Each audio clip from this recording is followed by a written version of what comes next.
Halo guys, dalam video ini kami akan menjelaskan tentang Aves, di mana dalam video ini kami akan menjelaskan mengenai ciri umum, ciri khusus, sistem urogenital, sistem saraf, organ indera, kelenjar endokrin, sistem reproduksi, habitat, bahkan klasifikasi. Oke, baik, yang pertama. Ada ciri-ciri umum dari Aves. Ciri yang pertama, Aves ini memiliki ukuran tubuh bervariasi. Ada yang paling kecil, ada yang paling besar. Contohnya, burung terkecil yaitu burung kolibri madu. Ukurannya itu jauh lebih kecil dari kupu-kupu. Sementara itu, burung terbesar ialah burung unta. Aves ini terdiri dari bagian kepala, bagian leher, bagian badan, dan ekor. Ciri yang kedua, Aves bersifat homoestrem karena mempertahankan suhu tubuhnya dengan bulu-bulu. Suhu tubuh Aves berkisar antara 40 derajat Celcius sampai 42 derajat Celcius. Ciri yang ketiga, Aves tidak memiliki gigi, namun memiliki paru yang tersusun atas zat tanduk dan lidahnya yang tidak dapat dijulurkan. Bentuk paru Aves berbeda-beda yang disesuaikan dengan jenis makanannya. Contohnya, ada paru yang berbentuk tajam dan melengkung untuk merobek daging, seperti paru pada burung elang. Yang kedua, ada paru yang runcing dan panjang untuk menangkap serangga, contohnya seperti paru pada burung kolibri. Yang ketiga, ada paru yang melengkung untuk mengoyak buah, contohnya pada burung kakatua. Ada paru yang pendek dan kuat untuk menghancurkan biji-bijian, seperti paru pada burung pipit. Dan masih banyak jenis paru lainnya. Saya akan menjelaskan ciri khusus dari Aves. Burung yang pertama itu ada burung elang. Burung elang memiliki paru dan cakar yang tajam untuk memangsa, kemampuan terbang yang tinggi dan penglihatan yang tajam. Kemudian ada burung kolibri, memiliki ukuran yang sangat kecil, sayap berdenyut sangat cepat, parunya panjang untuk mengisap nektar bunga. Yang berikut ada adaptasi untuk habitat. Bebek memiliki kaki berselaput untuk berenang, sementara burung yang hidup di pohon memiliki cakar yang kuat dan bertegar. Warna bulu juga dapat berfungsi sebagai kamuflase. Kemudian ada perilaku kawin. Banyak spesies menunjukkan perilaku kawin yang kompleks.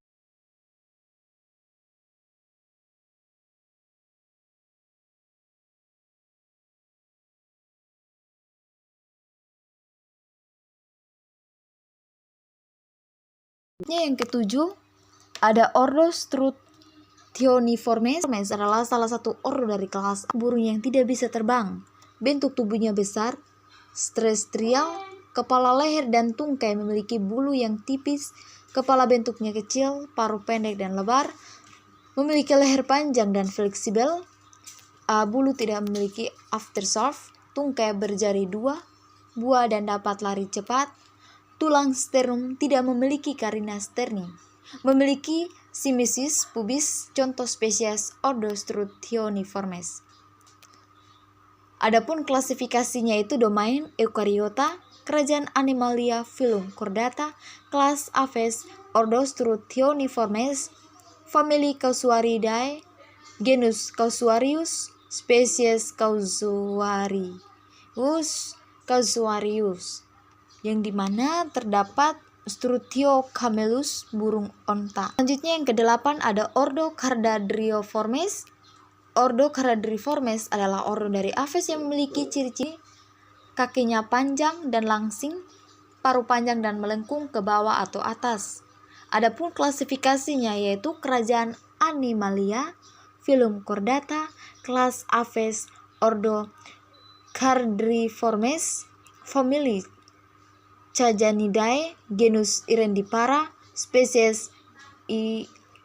Gallinacea. Yang kesembilan, ordo Ciconiformes. Ordo Ciconiformes adalah ordo dari Aves dengan ciri-ciri sayap berkembang baik, tidak memiliki gigi pada rahang, memiliki bigostilus, leher dan tungkai panjang, jari-jari tidak berselaput, paruh lurus atau bengkok, suka hidup di air, penyebaran bulu di sebagian betis tidak terdapat.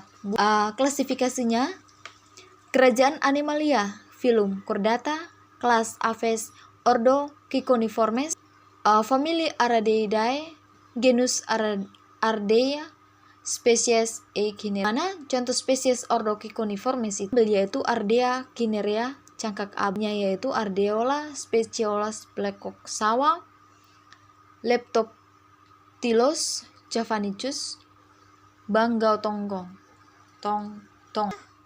Ada ordo yang ke-10, ordo Columbiformes. Ordo Columbiformes adalah ordo dari Aves dengan ciri-ciri sayap berkembang baik, yang dimana memiliki cairina tarsus lebih pendek daripada jari-jari, kulit tebal dan halus, tembolok besar dan menghasilkan cairan pigeon milk untuk anaknya. Graminiformes, pemakan biji-bijian dan buah-buahan.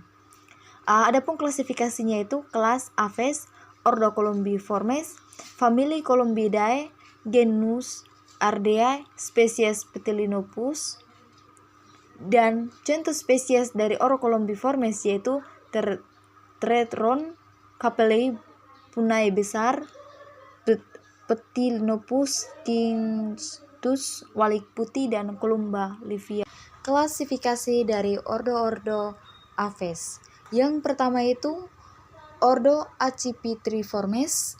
Ordo Accipitriformes adalah kelompok burung dengan ciri-ciri sebagai berikut, yang dimana paruh tajam dan melengkung yang dilengkapi dengan care atau membran dari pangkal rahang atas burung dan dimana lubang hidung terbuka. Sayap panjang dan lebar dengan 4-6 bulu di bagian tepi luarnya.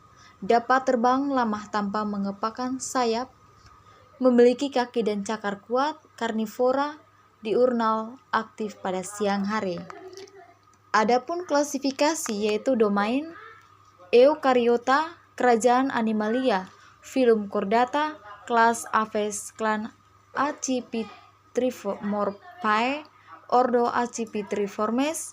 Contoh spesiesnya itu burung pemangsa atau burung elang, Speciatus partelis, elang Jawa. Yang kedua, ordo Anseriformes.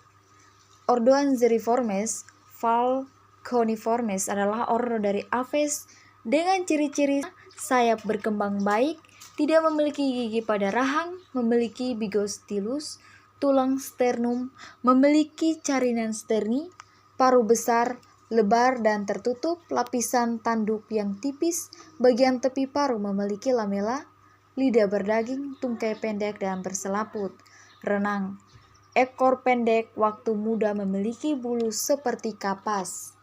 Adapun klasifikasinya yaitu domain Eukaryota, kerajaan Animalia, filum Chordata, kelas Aves, klan Anseriformae, ordo Anseriformes. Adapun contoh spesies ordo Anseriformes yaitu Cicunus anteratus, angsa hitam, Anas gracilis, itik kelabu. Yang ketiga ada ordo Apodiformes. Ordo Apodiformes adalah kelompok burung yang memiliki ciri-ciri sebagai berikut, yang dimana bertubuh kecil, ukuran tungkai sangat kecil, bentuk sayap runcing, ukuran paruh kecil, serta lunak, dan ada yang langsing dengan lidah berbentuk bulu panjang. Adapun klasifikasi yaitu kerajaan Animalia, filum Chordata, kelas Aves, klan Stristores, ordo Apodiformes, famili Apodidae, genus Aedrodramus, spesies Phanicorensis atau Colecalias phanicorensis, burung walet. Itu dari contoh spesiesnya itu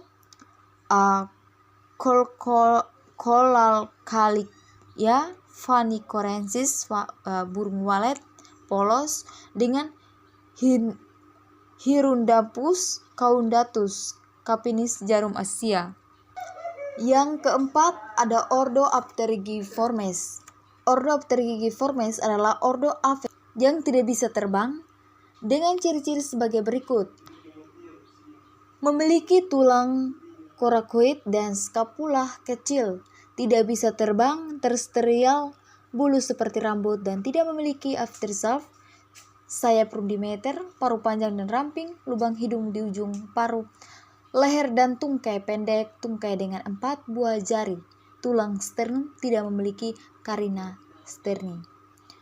Adapun klasifikasi yaitu domain Eukaryota, kerajaan Animalia, filum Chordata, kelas Aves, clans Tristores, ordo Apterygiformes, famili Apterygidae, genus Apteryx. Contoh spesiesnya yaitu Apteryx australis atau burung kiwi.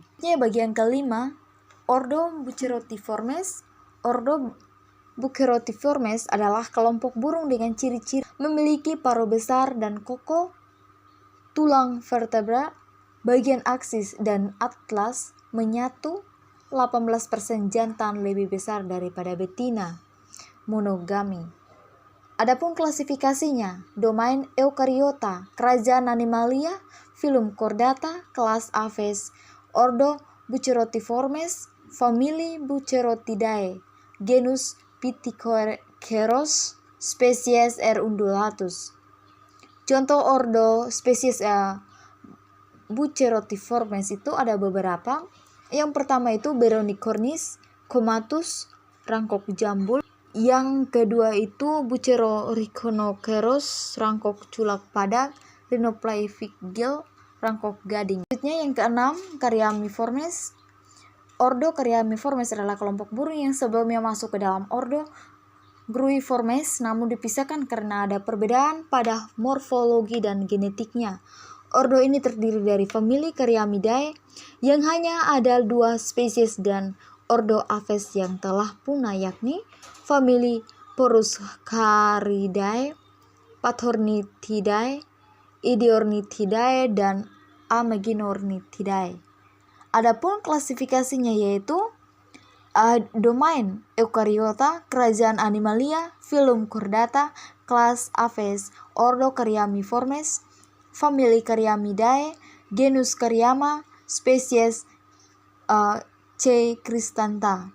Contoh spesies ordo Caryamiformes yaitu Caryama cristantha. Sistem saraf pada Aves atau burung. Sistem saraf pada Aves terdiri dari sistem saraf pusat dan sistem saraf tepi. Yang pertama itu ada sistem saraf pusat pada Aves, yaitu terdiri dari otak dan sumsum tulang belakang. Sistem ini berfungsi untuk mengontrol dan mengkoordinasi berbagai fungsi tubuh, termasuk gerakan, perilaku, dan indera. Otak pada burung memiliki struktur yang khas, termasuk otak depan, otak tengah, dan otak belakang. Di mana otak depan pada burung itu memiliki fungsi yang lebih kompleks daripada reptil, seperti koordinasi sensorik dan kontrol perilaku yang lebih canggih. Sementara otak tengah pada burung itu terlibat dalam koordinasi gerakan, indera, dan orientasi. Dan yang terakhir itu, otak belakang pada burung itu berperan dalam keseimbangan pernapasan dan fungsi vital lainnya. Pada burung juga memiliki sumsum tulang belakang yang berfungsi sebagai jalur transmisi sinyal antara otak dan seluruh tubuh. Sumsum tulang belakang juga merupakan jalur utama transmisi sinyal antara otak dan seluruh tubuh. Yang pertama itu jenis habitat Aves. Bagian itu hutan tropis, hutan sedang, hutan bakau, dan hutan konifer menyediakan berbagai sumber makanan, tempat berteduh, dan tempat berkembang biak untuk berbagai spesies Aves. Bagian B, padang rumput, savana, dan padang rumput tinggi menawarkan habitat terbuka yang cocok untuk burung herbivora dan pemangsa. Bagian C, pesisir, pantai delta, sungai, dan wilayah estuari merupakan habitat penting bagi burung air seperti burung laut dan burung pantai.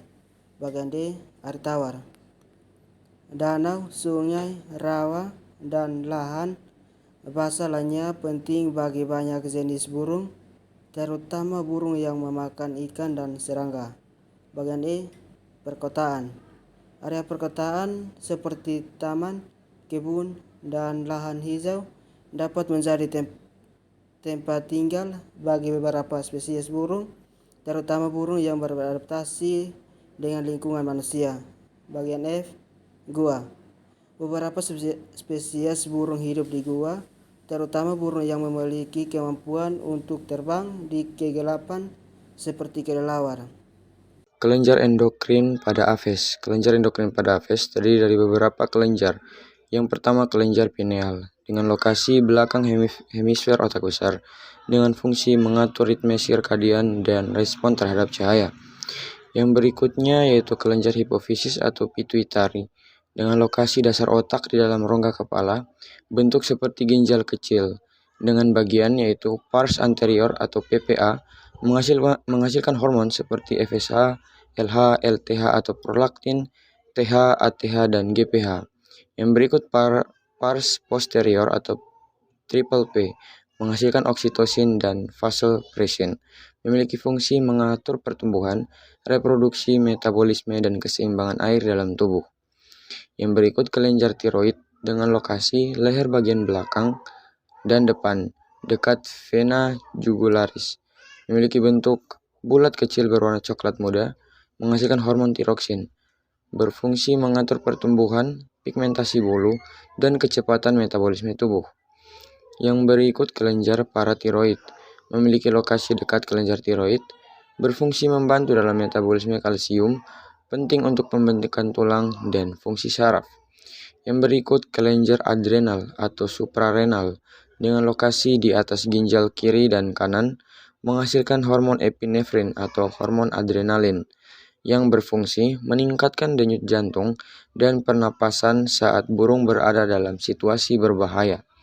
Yang berikut pulau Langerhans atau pankreas, lokasi di dalam jaringan pankreas dan berfungsi mengatur kadar gula darah melalui produksi insulin dan glukagon. Yang berikut gonad atau kelenjar kelamin, memiliki lokasi yaitu testis pada jantan dan ovarium pada betina. Hormon yang dihasilkan yaitu androgen pada jantan dan estrogen pada betina, berfungsi untuk mengatur perkembangan karakteristik seksual sekunder dan fungsi reproduksi. Organ indera pada Aves. Saya akan menjelaskan tentang organ-organ indera utama yang dimiliki oleh burung atau Aves. Kita akan membahas struktur dan fungsi dari mata, telinga, paru, serta kaki sebagai organ yang juga memiliki fungsi sensorik. Yang pertama, mata burung. Penglihatan tajam burung. Mata burung dikenal sebagai salah satu yang paling tajam dalam dunia hewan. Struktur mata burung mencakup: yang pertama, kornea. Dan lensa berfungsi untuk memfokuskan cahaya. Yang berikut ada iris yang mengatur seberapa banyak cahaya yang masuk. Yang berikut ada retina yang merupakan lapisan penting yang mengandung sel-sel fotoreseptor. Yang berikut ada fovea, adalah titik dengan penglihatan yang paling tajam.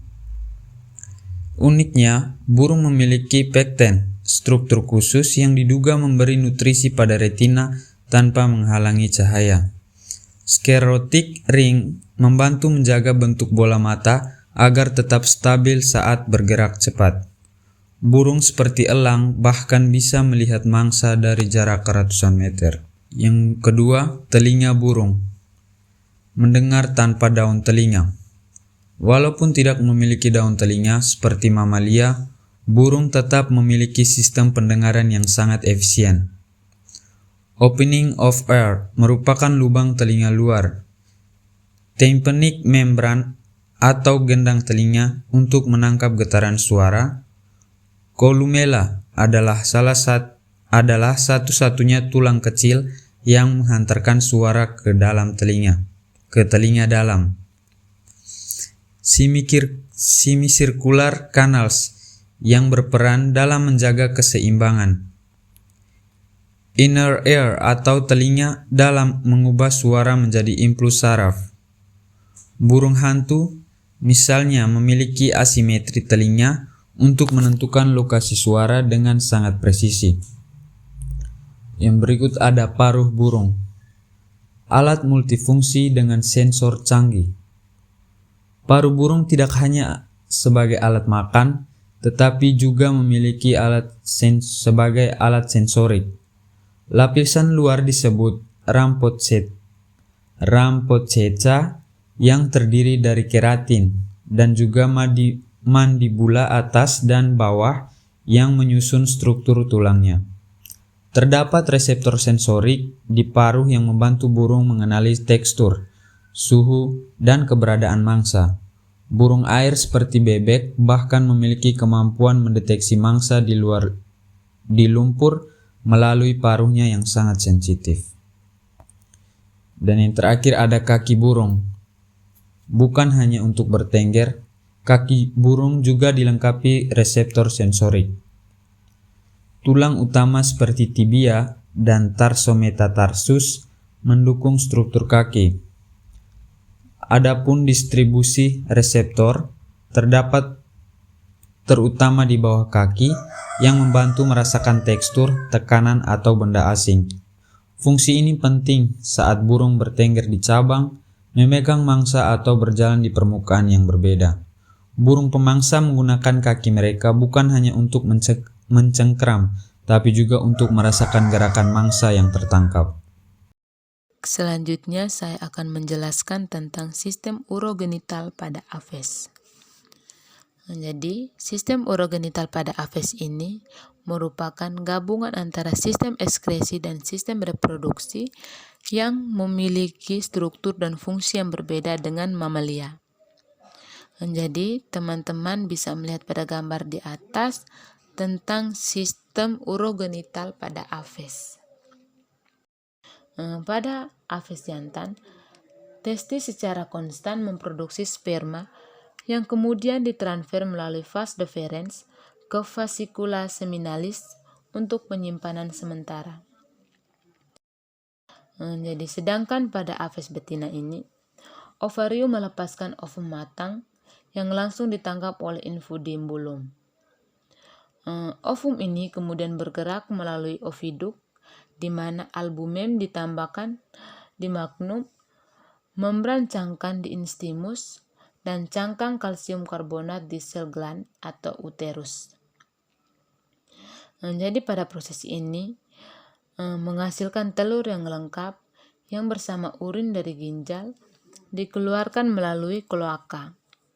Menjadi fungsi kloaka ini sebagai saluran keluar tunggal untuk produk reproduksi atau sperma pada jantan dan telur pada betina, dan ekskresi atau urin dan feses sebagai sebuah adaptasi yang mengoptimalkan efisiensi fisiologis.